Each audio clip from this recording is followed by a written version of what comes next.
¿Qué tal? Bienvenidos a un episodio más de Los Secretos para Crecer. Mi nombre es Robinson Garavito, un aprendiz que no se cansa de aprender. Hoy vamos a hablar de Epicteto, considerado junto con Séneca y con Marco Aurelio uno de los más grandes precursores de la filosofía estoica. Quédate hasta el final del video para que conozca la vida y el desarrollo de este superhombre, de este hombre que yo considero la mente maestra que venció el victimismo. Comencemos. Epicteto nació en el siglo I después de Cristo. Nació siendo esclavo, pero un esclavo que tuvo que vivir muchas situaciones bastante difíciles, porque el amo de Epicteto, quien era secretario del emperador Nerón, era un hombre maltratador, pero no solo maltratador desde el punto de vista verbal, que lo vejaba, que lo humillaba en público, sino que también lo maltrataba físicamente, hasta el punto que en una ocasión le rompió una pierna, lo que hizo que Epicteto padeciera de cojera durante todo el resto de su vida desde su juventud. O sea que Epicteto, ese hombre que ustedes escuchan hablar, ese filósofo de tanta grandeza y de tanta profundidad en sus pensamientos, fue un hombre que enfrentó vicisitudes bastante grandes, bastante graves desde un principio. Pero nada de esto pudo detener al gran Epicteto. No se victimizó. Contrario a mucha gente de hoy en día que se ve ante situaciones difíciles porque perdió el empleo, porque la esposa o el esposo lo dejó, porque nació con una condición física X, porque tuvo un accidente y ya cae en el victimismo, en victimizarse. Ay, yo no puedo porque mira mi situación, mira cómo estoy viviendo, yo no puedo lograr mis metas, yo no puedo alcanzar mis objetivos. Ese victimismo no lo utilizó Epicteto. Epicteto jamás se victimizó. Él era un esclavo desde el punto de vista físico, pero no era un esclavo desde el punto de vista mental.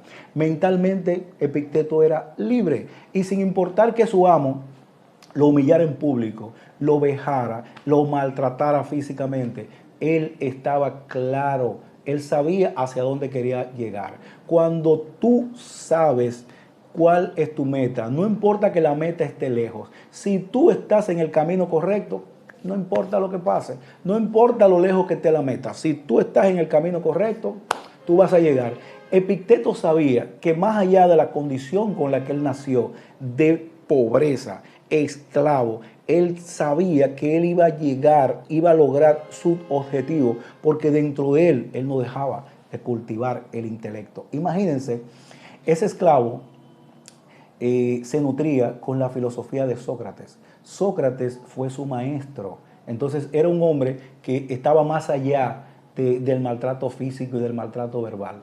Incluso había ocasiones en que Epicteto estaba hablando en las plazas y como era tan sabio, tenía tanta profundidad en lo que decía, la gente se ponía a verlo, se ponía a escucharlo, y cuando el amo se daba cuenta, inmediatamente el ego le salía y lo quería maltratar y vejarlo, y lo hacía, y lo humillaba. Pero vuelvo y reitero, Epicteto era esclavo físicamente, pero no era esclavo mentalmente.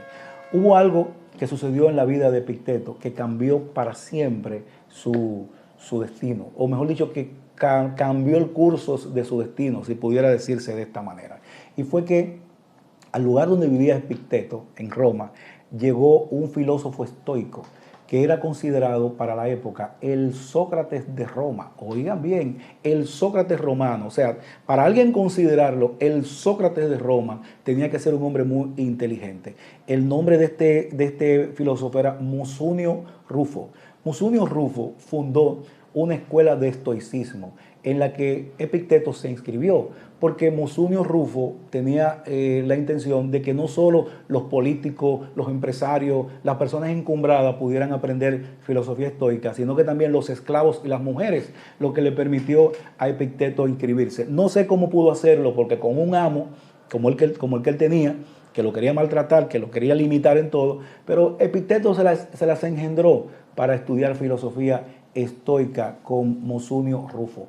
Al poco tiempo, la capacidad, la sabiduría de Epicteto comenzó a trascender mucho más. y mucho más, y mucho más. Hasta el punto de que Epicteto logró desarrollar unos niveles de sabiduría, o afianzar más bien los que tenía, pero ahora con la filosofía estoica, y no hubo manera de que el conocimiento no se expandieran. Él llegó a convertirse, le voy a poner un ejemplo, en ese momento, como cuando tú enciendes una vela en un salón que está oscuro. O sea, no importa el tamaño del salón, no importa lo grande que sea el salón, esa vela, esa llamita de luz va a iluminar todo el salón. Pues eso pasó con Epicteto. Cuando Epicteto tomaba las clases de Musonio Rufo, llegó un momento que cuando Epicteto hablaba, cuando Epicteto exponía, todo el mundo se quedaba maravillado. E incluso el propio Musonio Rufo lo admiraba, decía que no había visto tanta sabiduría, tanta grandeza.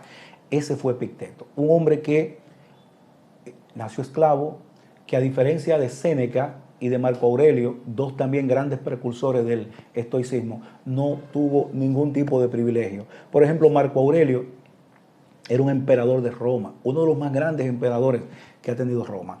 Y en el caso de Séneca, Séneca era un político encumbrado que ocupó posiciones de primacía en el Congreso. O sea, era un hombre que tenía ciertos privilegios, a partir, claro está, de su capacidad y todo esto. Pero en el caso de Epicteto, siendo esclavo, pudo vencer el victimismo, pudo trascender más allá. Vamos a citar una de las frases de Epicteto.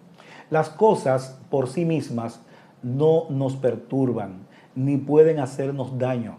La forma y el valor que le damos es lo que puede alterarnos. Repito, las cosas por sí mismas no nos pueden perturbar ni pueden hacernos daño. La forma y el valor que le damos es lo que puede alterarnos. Medita un poco en esta frase. O sea, Epicteto aquí lo que nos quería decir es que sin importar lo externo, sin importar lo que esté pasando fuera, sin importar en su caso que el amo lo maltrate, que el amo lo golpee, le rompa la pierna, nada de eso puede perturbarlo, nada de eso puede afligirlo, porque su control mental, su fortaleza mental sobrepasa todo eso. Sigamos con la frase. Cuando nos sintamos perturbados o afligidos, no lo atribuyamos a los demás, sino a nosotros mismos. Repito, cuando nos sintamos perturbados o afligidos, no lo atribuyamos a los demás, sino a nosotros mismos. ¿Ven cómo cuadra todo? O sea, el amo de Epicteto, él lo maltrataba, es verdad, él lo maltrataba físicamente, pero él no podía culpar a ese amo. Él tenía que culparse él. ¿Por qué? Porque él no podía decidir si el amo lo maltrataba o no. Él no eligió ser esclavo. Ahora, en él estaba si ese maltrato lo afectaba o no. Fíjense la grandeza de Epicteto. Fíjense el nivel de profundidad de este hombre, que él estaba claro de que él mentalmente era un hombre libre porque era dueño de lo que pensaba, de sus actitudes. De hecho, la filosofía de Epicteto, ya después que él abandona las clases de estoicismo de Musonio Rufo, precisamente se basa en eso, en el control mental de que lo externo no puede afectarte. Si tú tienes fortaleza mental, si tú trabajas tu parte emocional, es muy difícil que las partes externas te afecten. Él habla de una especie de disciplina de la mente. Ustedes saben que la mente, los pensamientos, si tú no los disciplinas, ellos te controlan a ti. Por ejemplo, difícilmente nosotros vivamos en el presente. Siempre nosotros estamos o en el futuro o en el pasado. La mente se va al futuro como para querer controlarlo. Algo que nos crea estrés, nos genera ansiedad, porque tú no puedes controlar el futuro. Pero también la mente se va al pasado para martirizarnos, para hacernos sufrir, porque cuando la mente se va al pasado, lo que busca son recuerdos malos, errores que hemos cometido, situaciones en las que hemos participado, de las cuales no nos sentimos orgullosos. Entonces nosotros nunca estamos en el presente. La filosofía de Epicteto nos dice que nosotros tenemos que trabajar el dominio propio, el carácter, trabajar en lo que es el autodominio, tener control de nuestras emociones, porque si no logramos eso, entonces somos arrastrados por nuestras pasiones. Imagínense una persona que no sepa decirle que no a sus impulsos, Esa persona, si alguien se le asienta al lado con una botella de ron o de cerveza, posiblemente el médico se lo prohibió, pero él no le puede decir que no a sus impulsos. O sea, su mente, su cerebro lo domina y entonces él va a arrastrarse, él va a beber y se va a hacer más daño del que ya tiene a lo mejor, y quizás se va a emborrachar y va a caer en vergüenza y se va a avergonzar, sus familiares se van a avergonzar de él, sus amigos, todo el mundo, porque él no tiene autodominio. Epicteto trabajaba mucho esa parte. Él decía que había que trabajar el carácter. ¿A partir de qué? A partir de la razón. A partir de cuando tú te aprendes a conocer, que tú conoces tus fortalezas, tus debilidades, entonces tú sabes cómo hacer para poder fortalecerte mentalmente. Por eso, él siendo esclavo sobrepasó el victimismo. No se victimizó, siguió más adelante. Pues cuando Epicteto ya logra adquirir todos los conocimientos que le transmitió Musonio Rufo, llegó un momento que no tenía la necesidad de tomar más clases. ¿Por qué? Porque se había vuelto un hombre tan sabio que donde quiera que estaba la gente se aglomeraba para escucharlo hablar. Y el amo de Epicteto no tuvo de otra que liberarlo. ¿Por qué? Porque ya era inconcebible que un hombre con esa sabiduría, que emperadores, que empresarios, gente encumbrada lo querían escuchar, Charles no podía tenerlo como esclavo, entonces lo liberó. Pero lo liberó con una condición, de que Epicteto no siguiera viviendo en Roma. Epicteto tuvo que irse, tuvo que exiliarse y llegó a una ciudad que se llamaba Nicópolis. Pero cuando él llegó a Nicópolis, y vuelvo con el ejemplo de la vela, de la llamita de luz, esa ciudad, cuando llegó Epicteto, se iluminó. ¿De qué? De conocimiento, porque llegó una mente superior. Entonces él fundó en Nicópolis una escuela de filosofía estoica. Ahí se inscribieron desde empresarios, políticos encumbrados, emperadores. Ahí se inscribió lo más granado de la época a estudiar filosofía con Epicteto. Resultó que uno de los estudiantes tenía vínculo con el emperador Marco Aurelio, y él le llevó notas de las charlas y de las enseñanzas de Epicteto. Y cuando Marco Aurelio comenzó a leer y a ver todo eso, dijo Marco Aurelio que él no había conocido un hombre más sabio que Epicteto, y se interesó por aprender filosofía estoica, y de hecho se convirtió en un estoico gracias a las enseñanzas de Epicteto. O sea que Marco Aurelio, quien tiempo después vendría a aportarle también a la filosofía estoica, lo hizo a partir de las enseñanzas que obtuvo de Epicteto, mediante ¿qué? Mediante uno de los estudiantes de Epicteto que le llevó las notas. Pero con Epicteto sucedió lo mismo que con Sócrates, que fue que no escribió nada. Epicteto de su propia mano, él no escribió nada. Ahora, uno de sus discípulos, Fabio Arriano, sí escribió, tomó las charlas, las exposiciones de Epicteto y creó dos grandes obras, que son una, los discursos de Epicteto, y el otro, el Enquiridión. En el Enquiridión, este es el manual de vida de Epicteto. El Enquiridión tiene que ver con la ética, con la moral. A partir del Enquiridión, Epicteto da a conocer, y de toda su obra, pero básicamente con el Enquiridión, lo que era la filosofía estoica pura. ¿Qué tenía ese conocimiento, esa filosofía que era tan importante para la humanidad? Y que todo el que ha logrado aprender filosofía estoica y la ha aprovechado, o sea, ha tratado de aprender de ella, obtiene grandes resultados. Vamos a citar más bien otra frase de Epicteto. Nadie puede herirte si tú no lo consientes. Solo te lastiman si crees que te han lastimado. Repito, nadie puede herirte si tú no lo consientes. Solo te lastiman si crees que te han lastimado. No es el que te insulta quien te ofende, sino el valor que le das a sus palabras. Repito, no es el que te insulta quien te ofende, sino el valor que le das a sus palabras. Continuamos. Cuando alguien intenta provocarte, lo único que puede irritarte es tu propia respuesta. Repito, cuando alguien intenta provocarte, lo único que puede irritarte es tu propia respuesta.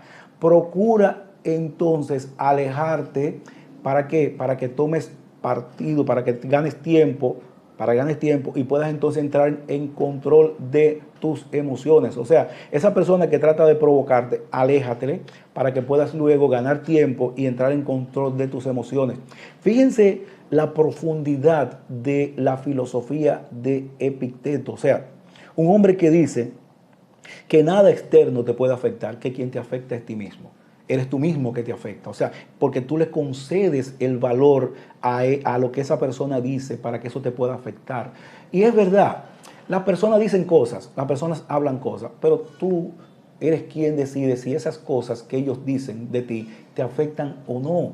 Entiendo, o sea, es muy profundo todo eso y de ahí la grandeza de Epicteto y por qué es tan rico y tan maravillosa la filosofía de Epicteto. Epicteto decía, por ejemplo, que hay cosas que nosotros podemos controlar, pero otras que no. Por ejemplo, él decía, tú puedes controlar tu pensamiento, tus actitudes y tu manera de actuar. Ahora, tú no puedes controlar cosas externas, como por ejemplo la pobreza en que naciste, tú no puedes controlar lo que los demás opinan de ti, o sea, tu reputación tú no la puedes controlar, porque la reputación es a partir de cómo las otras personas te vean. Tú no puedes controlar todo lo externo, tú no lo puedes controlar. Ahora, lo interno sí tú lo puedes controlar. Entonces, para tú mejorar lo externo, para tú cambiar lo externo, tú primero tienes que cambiar lo interno. Si tú, por ejemplo, te educas, si tú, por ejemplo, lees filosofía, aprendes, va a llegar un momento en que lo externo va a cambiar. ¿Por qué? Porque las personas te van a ver de otra manera. Hay un filósofo ya de estos tiempos, reciente, Wendayer, que él decía que cuando cambiamos la manera en que miramos las cosas que miramos cambian. Repito, cuando cambiamos la manera en que miramos las cosas que miramos cambian. Y es así. Nosotros somos un espejo donde los demás se reflejan. Esa filosofía de Epicteto ha trascendido a lo largo de la humanidad, porque Epicteto, reitero, venció el victimismo. Es una mente maestra que no le importó la condición en la que le tocó nacer, no le importó que su amo le rompiera una pierna, que lo humillara. Él trascendió más allá de esto y ha dejado unas obras excelentes, bellísimas, que todo aquel que puede brevar de la fuente del conocimiento que nos dejó Epicteto va a ser un superhumano. Bien, si te gustó este video acerca de la vida de Epicteto y eres nuevo en mi canal, te sugiero que te suscribas, que lo compartas para que me ayudes más bien a que el conocimiento le llegue a más personas. Contribuye con este canal, Los Secretos para Crecer, para que expandamos el conocimiento, haz que nosotros crezcamos, para que esto se mantenga, para que el algoritmo de YouTube le lleve el conocimiento a más personas. Será pues hasta el próximo episodio de Los Secretos para Crecer.